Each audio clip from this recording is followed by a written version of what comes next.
Bonjour à bien les amis, j'espère que vous allez tous. On se retrouve aujourd'hui pour une nouvelle vidéo. Vous connaissez mon plaisir pour la cuisine, tout ce qui est gustatif, tout ce qui rentre dans mon palais. Ça peut être chelou mais vous avez compris. Aujourd'hui les amis, on va tester les pires recettes TikTok. Soit je suis un psychopathe ou soit tout le monde est déjà tombé sur ces recettes cheloues. Mais moi je tombe là-dessus tout le temps. C'est souvent des recettes farfelues où tu penses même que la personne en a fait exprès de troll pour la vidéo. Mais il y a peut-être des fous qui font ça librement et qui mangent vraiment ça. J'ai donc fait une sélection des pires recettes. Vous allez voir, il y a vraiment du lourd. Franchement, on va bien manger, non?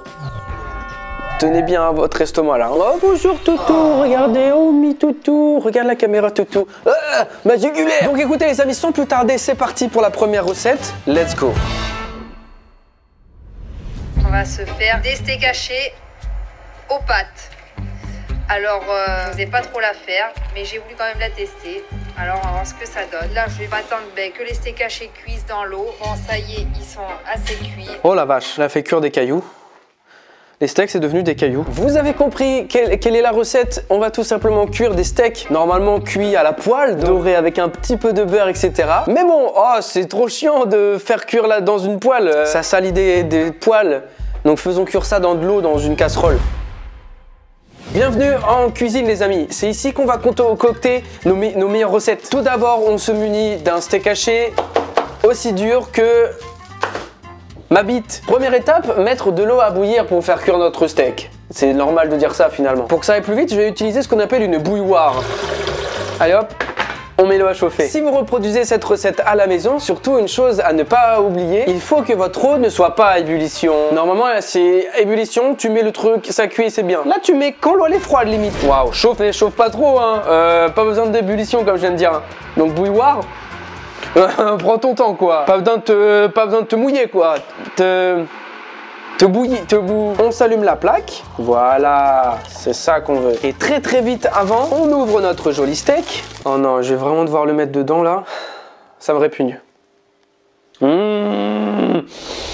Je suis désolé, je pense que tu es le seul steak haché en France qui a fini par être cuit dans de l'eau. Là, ce qu'on va voir, c'est qu'il va commencer à devenir gris parce qu'il va cuire. Et évidemment, petit disclaimer, faites pas ça chez vous, quoi. Ne vous dites pas, si, j'ai mon pote là, j'ai regardé une de ses vidéos, il a dit qu'il faut faire cuire des steaks dans de l'eau. Tu me mets pas ça sur le dos, Timothée. C'est toi qui as voulu faire ça à ta chérie. Pour un date et tout, non, hein. Arrêtez. Ça dit quoi à l'intérieur? Est-ce que c'est cuit ou est-ce que c'est cuit l'oiseau ou quoi? Ça me dégoûte ce que je viens de faire là. Ah, on dirait que je viens de percer un bouton à un adolescent. What the fuck? Ah, c'était dégueulasse. Allez, on va le faire cuire encore un peu. C'est bon les amis, la cuisson est enfin terminée de mon steak. Regardez-moi ce bon petit jus. Il nous suffit de vider l'eau. Ah, ça pue. Ah, il vous suffit plus qu'à vider l'eau et place à la dégustation. Voilà le steak. Regardez-moi ce steak du démon. Ah, regardez-moi cette semelle de chaussures. Alors oui, ça a le goût de steak haché. Oui, ni plus ni rien, c'est ça, ça fait son taf. Mais punaise, à quoi ça sert? Non, moi j'en suis sûr que c'est une invention de TikTok. Ça a été inventé pour que je fasse cette vidéo, je vous assure que c'est fait. Dites-moi que c'est vrai, je vous en supplie. Non, en vrai de vrai, c'est horrible, c'est pas bon. Donc en vrai, on commence bien là. Hein?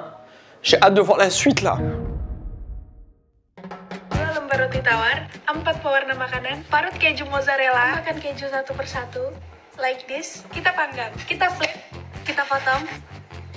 Oh waouh! Alors là, vous vous dites, mais en fait, ça ne rentre pas dans des pires recettes là en fait. Eh bien, j'ai envie de souffler hein, entre le steak cuit à l'eau là que j'ai goûté tout à l'heure, ok? Donc je me fais des petits plaisirs comme ça va? En vrai, ça rentre quand même dans les pires recettes parce que pour moi, c'est juste du cheddar avec du colorant alimentaire, ça n'apporte rien. Mais j'ai envie de voir cette élasticité. Premièrement, on va déjà commencer par faire notre rainbow. Donc pour ça, on va se prendre 4 récipients. Dans ces récipients, on va se mettre les cheddar. Je dis les parce que j'en utilise 2. Maintenant, il nous faut faire la couleur arc-en-ciel. Pour ça, il va nous falloir du orange, du vert, du bleu et pour finir, du rouge. Et donc là, c'est très très simple. On va se mettre des petites gouttes un peu partout. Dans les yeux. MDR. Vous y avez cru? Hop là, on s'en met plutôt pas mal. Voilà pour l'orange, on dirait du rouge. Oh, comment ça colorie de fou! Et voilà, nos 4 couleurs sont prêtes juste ici. Pour la suite, il nous faut 2 tranches de pain de mie. Sur ces tranches-là, c'est très simple. On va venir foutre nos couleurs. Et pour ça, on va en foutre un petit peu partout. Du bleu. Putain, le bleu, c'est le pire. Hein. Enfin, c'est le mieux, ce que je veux dire en couleur, quoi. Wesh, c'est une dinguerie ce que ça fait. Eh, j'en attends beaucoup de celle-là, hein. Et non pas Jonathan beaucoup, hein. Maintenant que c'est fait, on recouvre notre petit grilled cheese. Il ne nous reste plus qu'à le mettre à chauffer dans une machine à panini ou à autre chose. Et place à la dégustation. Rainbow! Oh, what? Ok, c'est stylé. Ok, ça fait pas autant. Ça fait pas autant, mais c'est stylé. Mais est-ce que ça a valu tout ce temps? Je crois pas, hein. Par contre, j'avoue que c'est un peu sympa de le voir comme ça, bien rempli de colorant, et j'en ai autant sur les doigts d'ailleurs hein, que sur le toast. Allez, à la vôtre les amis. C'est délicieusement bon parce que c'est tout simplement du fromage. Mais évidemment que ça n'ajoute rien. Alors celui-là, les amis, celui-là, il me donne franchement envie. Voilà, là c'est chelou. Confiture. Du dentifrice, hein. On est d'accord, c'est chelou, mais en même temps ça nous donne envie, non? Moi j'ai tellement envie de croquer dans les frites là. Putain, je pourrais rentrer ma main dans ma bouche quoi. L'idée est en plus assez simple, on a juste à prendre des frites surgelées et les foutre dans la machine à croque-monsieur. Et non, c'est pas du dentifrice, c'est de la sauce mayo ketchup. Je me suis posé la question, j'ai failli en acheter à la base. Hein. Donc est-ce que ça va être bon? Est-ce que ça va être dégueulasse? On va vérifier ça tout de suite. Première étape, on fout les frites sur le grille-pain, ça. Évidemment, il faut qu'elles soient surgelées encore. Hein. Pour l'instant, ça cuit, ça fait 2 minutes. Les amis, je vous mens pas que là, ça fait 50 minutes. Et regardez en 50 minutes, c'est prêt. Mais c'est prêt et encore! Allez, on passe au dressage à la suite. Ah! Ah! Elles ont l'air bien blanches encore. Mais bon, en vrai, de vrai, elles ont l'air de croustiller. Elles sont encore bien crues, hein. Alors, on vient se munir de notre belle confiture à la fraise. Allez, on s'en fout là-dedans. De la bonne confiture de fraise. Et on lésigne pas, hein, comme dans la vidéo. Paf, petit morceau de cheddar. Quelques petites tranches de carottes. Et on termine avec nos petits concombres. Ah non, j'allais oublier le ketchup et la mayo. Notre beau sandwich est prêt. Je vais donc le déguster pendant qu'il est chaud. J'ai rien compris de ce qui vient de se passer dans ma bouche. Alors c'est très sucré, c'est très salé en même temps, ça croustille, en même temps ça croustille pas du tout. Alors croyez-moi ou non les amis, je vous jure que c'est bon. Vraiment, la confiture de fraise se marie bien avec le concombre et les carottes. Et je reviens pas de ce que je viens de dire. Par contre c'est immangeable. Là si je lâche mes mains, vraiment le machin, vous voyez, il est en train de fondre en larmes, hein, le machin est en train de pleurer. Mais par contre ce n'est pas dégueu. Mais même avec le ketchup, la mayo et le cheddar, pourquoi c'est super bon? Là, il y a mon moi qui en réclame. Mon moi intérieur, il me dit, mon estomac, il me dit, envoie-en plus, c'est trop bon. Je suis en train de tout déglinguer. Mais c'est une dinguerie de faire ça. Alors là, les amis, vous allez encore me dire, mais c'est pas une pire recette, ça. Alors écoutez-moi bien, j'ai besoin de réconfort avec ce qu'on vient de manger là. C'est pourquoi on va cuisiner des tangoulous. Ah, vous quoi? Vous savez pas c'est quoi? Ah, MDR en fait. Les tangoulous, c'est ça. Listen to this. This is how to make tanghulu at home. It into your ice water for a few seconds. If you're making a small batch, feel free to scoop the syrup onto your fruits. Enjoy! Est-ce que ça n'a pas l'air d'être un banger? Écoutez-moi bien, pour tous les amateurs de pommes d'amour, tout ça, et de curry aussi. J'ai vraiment trop hâte de goûter. Je sais pas si c'est le côté ASMR croustillant, du sucre comme ça, mais ça me donne trop envie de goûter. En plus, ça a l'air assez simple. J'ai fait assez simple parce que, encore une fois, il y a moi entre les deux. Mais ça a l'air plutôt simple à réaliser. Donc est-ce que ça va être si simple à faire qu'à voir? Eh ben on va voir ça tout de suite. Première étape, il faut laver ces légumes. Moi j'ai donc au préalablement pris des petits raisins. Évidemment pour la recette c'est des raisins, mais qu'est-ce qui va avec les raisins?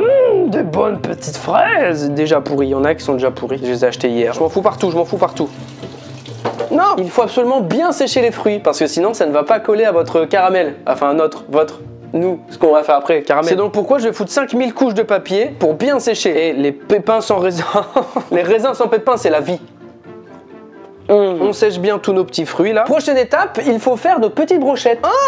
Pardon, ça me le fait à chaque fois. Hein. Et on termine avec la quatrième. Là. Regardez-moi cette brochette de gagnant là. Nos brochettes sont fin prêtes les amis. Il est donc temps de préparer notre caramel. Avant de faire notre caramel, il faut faire quelque chose avant, c'est préparer notre bol d'eau avec des glaçons. Parce qu'en fait ce qu'on va venir faire, c'est qu'une fois qu'on aura trempé nos petites brochettes dans notre caramel, il faudra bloquer la cuisson. Bloquer la cuisson? Non, il faudra bloquer la cuisson. Et pour stopper la cuisson, il faudra mettre notre petite brochette dans un petit bol avec de l'eau et des glaçons. J'ai mon petit bol, je lui mets plein d'eau froide. Des glaçons, j'en ai pas des masses. J'espère que ça va fonctionner quand même.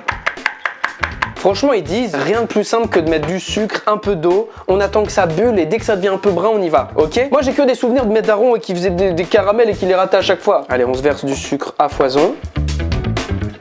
Hop, avec des morceaux, hein, bien sûr, on n'hésite pas. Allez, on se verse un petit peu d'eau, ni trop ni pas assez. C'est ce qu'a dit dans le TikTok, hein. Voilà, et maintenant, on allume. Saviez-vous ou non, il ne faut absolument pas remuer un caramel. Donc, c'est-à-dire que là, j'y touche plus du tout. Les amis, j'essaye, ok? Ok, je crois que j'ai terminé. Ok. Allez, est-ce que c'est une bonne chose? Je sais pas. Je crois que l'eau, elle est pas assez froide. Je suis en train de paniquer, les amis. Je sais pas si ce que je fais, c'est bien, mais je le fais. Tout le monde, je le fais tellement mal. Oh là là, je m'excuse. Allez, on éteint, on fait ça. Oh là là, ça me pique. Les amis, je crois que j'ai un résultat. Les amis, écoutez. Voici les tangoulous. Alors en vrai, je suis dégoûté parce que il s'est passé à peu près 20 minutes, le temps que, bref, je fasse la séquence, on connaît, machin, tout ça. Et en fait, sur les fraises, tout est parti. Alors que quand je les ai faites, elles étaient bien croustillantes, sa mère. Mais par contre, regardez les raisins.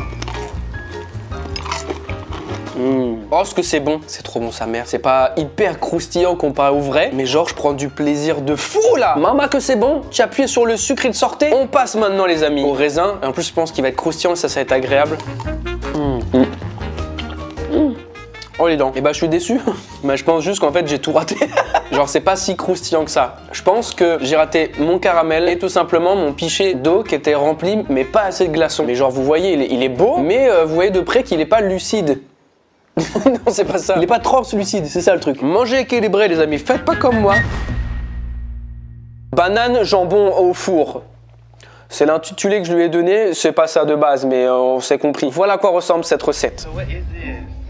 Josh, I'm doing a recipe that Johanna sent me on Ça me dégoûte.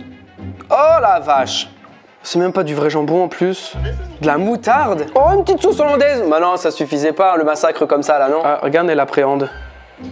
Moi aussi d'ailleurs. J'avais pas vu jusqu'au bout, je savais pas qu'elle recrachait en mode j'aime pas. Est-ce que j'ai besoin de dire quoi que ce soit là? Je crois qu'on a tous bien compris dans quoi je m'étais lancé. Je dois vraiment faire ça là. Regardez-moi ce petit plat là. C'est le seul truc de normal dans la recette. On se prend une belle banane, on la décortique bien évidemment. Avant ça, j'espère que vous vous êtes lavé les mains. Hein. Une fois votre banane décortiquée, prenez un jambon. Alors nous en France, le jambon qu'on a c'est du jambon bon. C'est-à-dire que c'est du vrai jambon, etc. Mais je trouvais dans la vidéo qu'ils utilisaient du jambon reconditionné.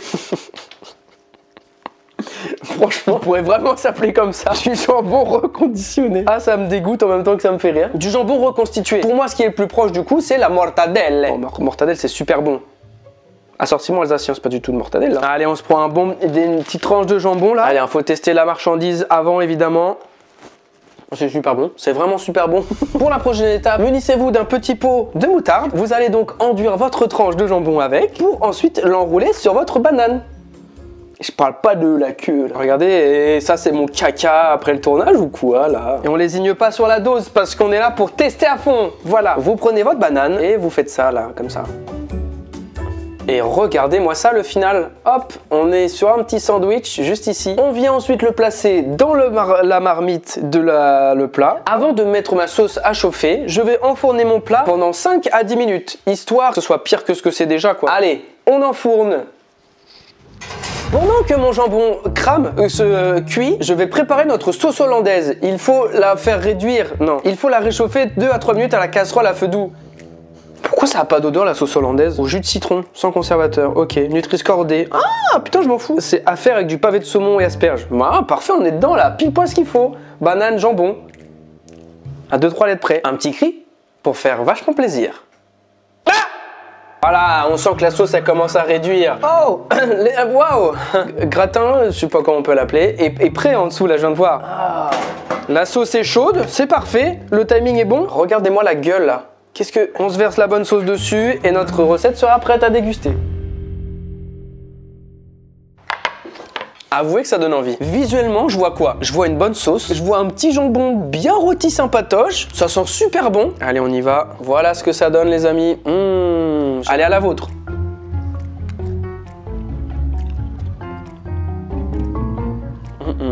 Oh. Oh la vache. Oh, ça m'a écœuré direct. Putain, c'est quoi qui m'a écœuré de baiser là? J'ai goûté la sauce toute seule là. Oh ouais. Oh, la sauce hollandaise, c'est trop bon. Allez les amis, on peut donc passer au prochain. C'est parti.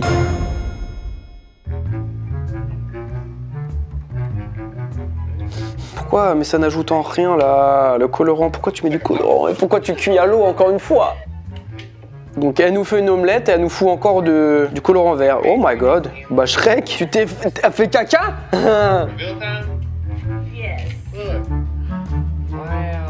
En fait, le but, c'est que vous avez fait ça exprès pour que moi, je puisse faire une vidéo où je reproduis vos pires recettes, c'est ça? Allez, let's go manger vert pendant 24 heures. Je serais capable de le faire, quand même. C'est parti pour le genre... pourquoi tout en vert? Première étape, on va encore une fois faire bouillir de l'eau. Cette fois-ci, on va jusqu'à l'étape de la bouillante ou pas? Non, toujours pas. Et c'est maintenant que le crime arrive.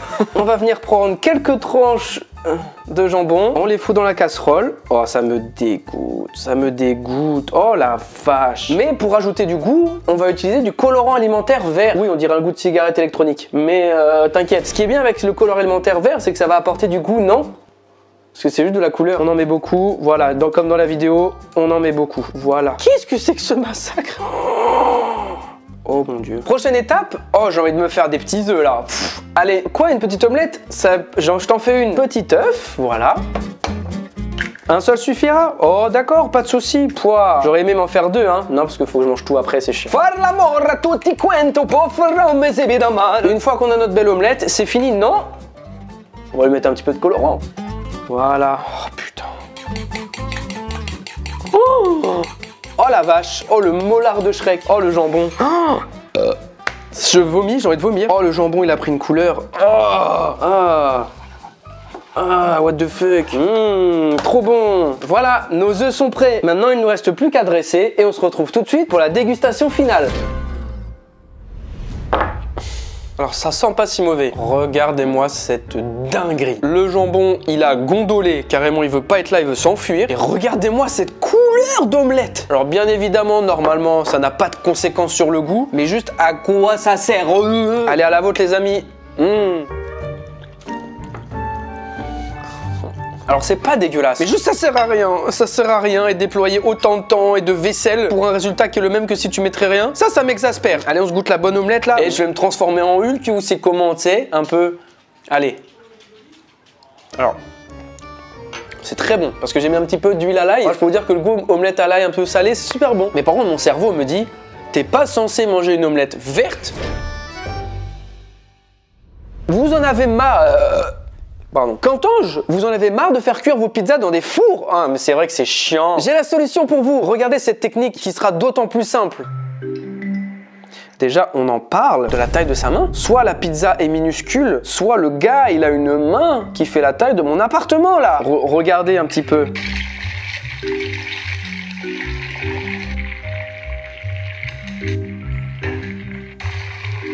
Non mais c'est vrai, en vrai une pizza c'est pas assez gras comme ça en fait. Donc moi je rajoute toujours une petite pincée, 1 ou 2, 3 litres d'huile, histoire qu'elle soit un tout petit peu plus graisseuse. Parce que le gras c'est la vie hein, et on en a jamais assez. Jusqu'à temps qu'on fasse une crise et qu'on die quoi. Bon bah, en cuisine. Les amis, on se retrouve sur mon balcon parce que l'huile dans la maison, ça fait brûler finalement, on peut en crever, c'est chiant. Mais sachez que juste en face de moi, à moins de 20 mètres, il y a une crèche municipale avec plein de parents qui me regardent et des enfants. Ils me regardent tous. Je suis pas à l'aise. On va se mettre une bonne petite pizza dans la friteuse. C'est ça un petit peu l'idée qu'on avait de base. Vous savez, quand je prépare mes vidéos, je suis en mode ouais, let's go, c'est cool, ça va être drôle. Et sur le moment, je me dis toujours... Quelle idée de merde. Là évidemment moi les amis je vais pas me foutre une pizza en entière. Donc ce que je vais faire c'est que je vais la couper. On va se la casser. Hop, voilà, voilà, ça c'est le petit tips que je peux vous donner. Voilà, on a notre belle part qui est juste ici. Évidemment, je vous l'ai pas dit, mais j'ai mis l'huile à chauffer. Voilà, on gagne un petit peu de temps. Très simplement, on vient placer notre pizza dans notre petit contenant. Oh la dinguerie. Oh la dinguerie. Oh mon dieu, mon dieu, mon dieu, qu'est-ce que c'est que cette dinguerie? Pourquoi je fais ça? Alors j'ai vu dans le TikTok, le gars il l'arrose. Putain, je vais le faire. Tout le monde me regarde. Bon bah les amis, je termine de la cuire et on se retrouve tout de suite pour la dégustation. Je prends 10 kilos en 5 minutes. C'est le titre de la vidéo. Allez, let's go pour une petite crise. Swag, ciao. Oh. Ah, ça pue l'huile de friture. C'est tout ce que ça sent. Allez, 500 calories.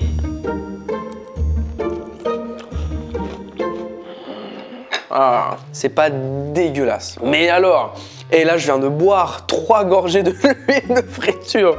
Oh putain de merde. Regarde-moi comment c'est luisant, sa mère. C'est plus luisant que moi quand je suis au soleil et que je transpire. Non. Genre vraiment, c'est pas dégueulasse du tout. C'est même bon. Mais putain, j'en peux plus déjà, j'ai pris 2 gorgées. Et merci à tous les Italiens qui me regardent d'ailleurs. C'est comme ça que je mange ma pizza tous les jours. C'est faux. S'il vous plaît, je vous...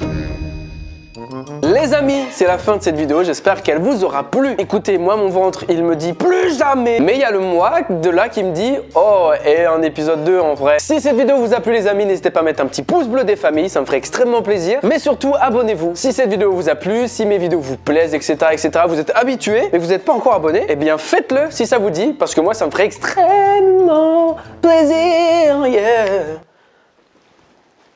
Un peu cringe là à la fin, non? Écoutez, sur ce les amis, moi je vais aller dans les toilettes vomir tout ce que j'ai fait. Je pourrais en faire une recette TikTok de ce que je vais vomir là. Je vous dis à très vite les amis pour une prochaine vidéo. C'était Raven. Ciao, ciao.